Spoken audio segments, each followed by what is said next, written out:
This is the Weitz Company's safety orientation. It will introduce you to our most important safety rules and procedures. However, this is only an orientation.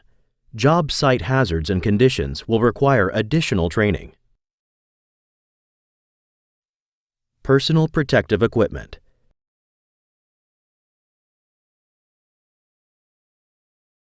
Proper personal protective equipment is required to be worn by all workers at all times. Basic requirements for personal protective equipment on Weitz projects include appropriate work pants. Shorts, sweatpants, and wind pants are not allowed on Weitz projects. Shirts with at least a 4-inch sleeve. Tank tops and cutoff sleeves are not to be worn. High visibility clothing or vest. A Type 1 Class E hard hat to protect your head from impact. Safety glasses meeting ANSI Z87.1 that are the right tint for your work conditions. Work boots, including steel-toe boots on industrial projects. Tennis shoes are not allowed on Weitz projects. A full face shield is required for all wheeled tools and is to be worn with a hard hat. Additional personal protective equipment needs such as hearing protection, respirators, metatarsal guards, and gloves are to be identified through the WHAT pre-task plan. The use of radios, including personal radios or headphones, is prohibited on the project site other than two-way radios for job site communication. Planning. Work cannot be completed safely unless it is properly planned.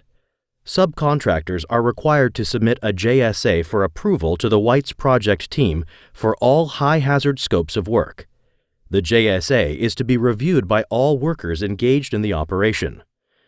The WHAT pre-task plan is used by Weitz employees and subcontractors to plan the precautions necessary to complete their tasks safely. The WHAT pre-task plan is to be completed prior to each new task. The WHAT pre-task plan requires us to ask the following questions. What is the worst thing that can happen with this task? Hazards I need to control or eliminate for this task. Actions I will take to keep me safe. Tools I need to do this task safely. Housekeeping. Poor housekeeping causes trips, falls, and creates fire hazards. Poor housekeeping is unprofessional. Good housekeeping is critical to having a safe and healthy job site. It makes work more efficient and is the sign of a great project team. Housekeeping is to take place throughout the day. Each subcontractor is responsible for maintaining their work area. Electrical. All extension cords and devices must be 3-wire type and rated for hard or extra hard outdoor construction use. Extension cords must be grounded. If defects like cuts in the insulation or missing ground plugs are found, remove the cord from service.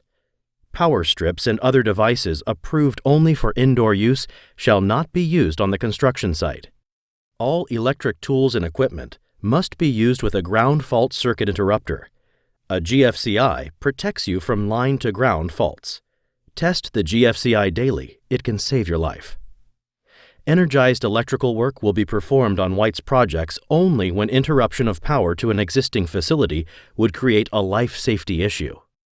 Energized electrical work can be approved only by the Executive Vice President for each location. All testing of energized electrical parts will be done as per the requirements of NFPA 70E. Fall protection. Falls are the #1 cause of construction fatalities. Fall protection is required at 6 feet on Weitz projects without exception.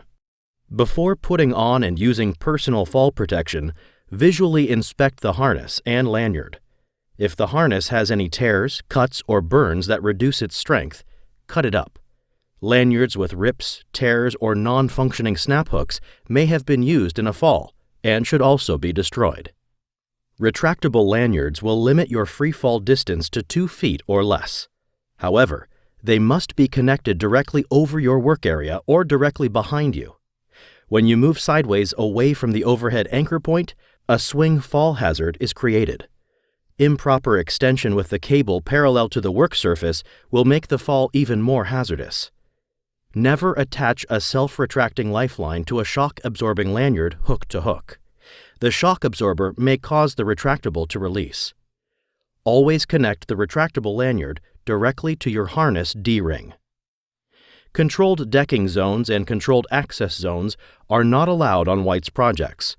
When working on a roof or other surface with an exposed edge, a warning line will be erected. Workers between the warning line and exposed edge are required to use 100% tie-off. If a warning line is not feasible, 100% tie-off is required. Floor holes and openings create a double fall hazard. Hole covers are required to protect everyone from trips, falls, and falling materials. Hole covers must be capable of supporting 2 times the maximum intended load, secured, and clearly labeled hole. Trenching.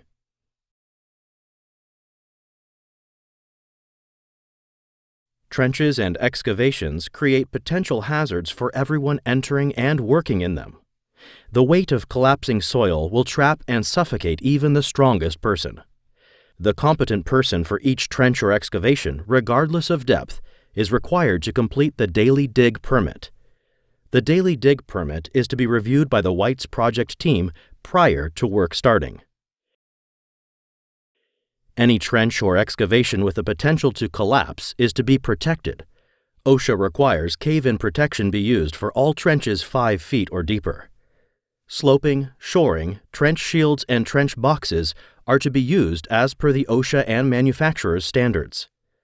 The competent person for the trench or excavation is to use the Weitz Excel spreadsheet, which is to be used to determine cave-in protection methods for all trenches 5 feet or deeper.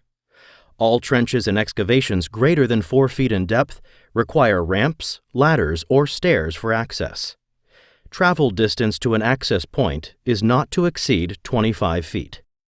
If excavations are left open at the end of the day, they must be flagged or barricaded. Ladders. Ladders must be in good condition and inspected before each use for defects such as missing parts, cracked rungs, rail damage, and footpads. Only Type 1 or 1A fiberglass ladders with a minimum duty rating of 250 pounds are to be used. Aluminum ladders are not to be used on Weitz projects. Extension ladders are to be set up at a 4-to-1 angle. Extend the ladder at least 3 feet above the working surface. Secure ladders from being displaced while in use with rope, wire, blocking, or other methods. Use 3 points of contact while climbing a ladder. Self-supporting stepladders must be fully extended with spreaders locked. Always work facing the stepladder. Do not stand on the top or second from the top rungs of a stepladder. Your center of gravity is to remain within the side rails when working from a stepladder. When setting up ladders near leading edges where users can fall over a handrail, fall protection must be used. Scaffold. Scaffold must be erected, moved, dismantled, or altered only under the supervision of a competent person. An OSHA competent person is one who has a thorough understanding of the standards governing the work activity, is capable of identifying existing and predictable hazards, and can take prompt corrective action. Scaffold work is performed only by trained and experienced persons selected by the competent person. Before a scaffold can be placed into service, it must be properly tagged by the competent person.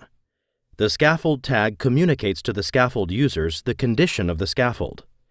The tag must be signed by the competent person and installed at or near the entranceway. A green tag indicates the scaffold is complete and ready for use. A yellow tag indicates the scaffold is complete, but users will need to use fall protection.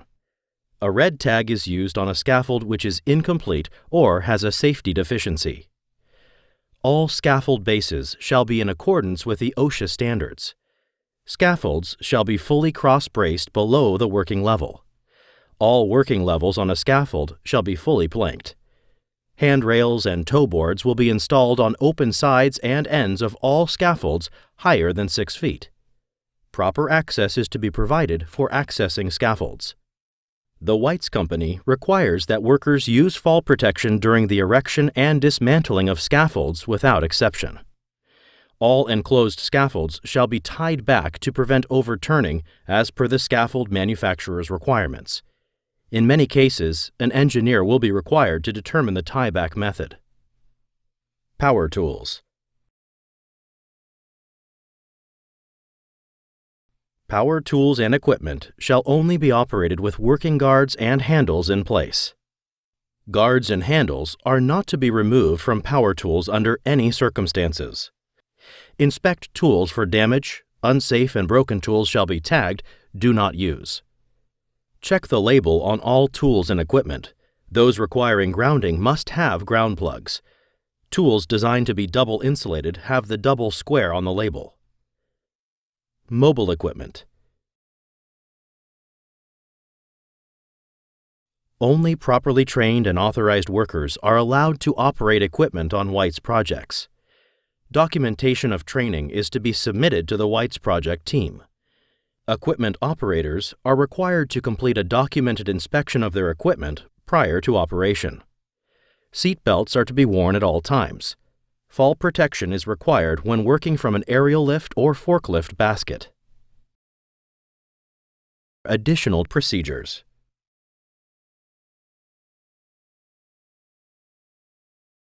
Safety data sheets must be present for all chemicals used or stored on the project. Read and understand the information contained in the SDS for the chemicals you use. Subcontractors are responsible for submitting safety data sheets for all chemicals they bring to the project to the Weitz project team. Silica exposure takes place when cutting or drilling concrete. Prolonged breathing of silica dust can lead to the lung disease silicosis.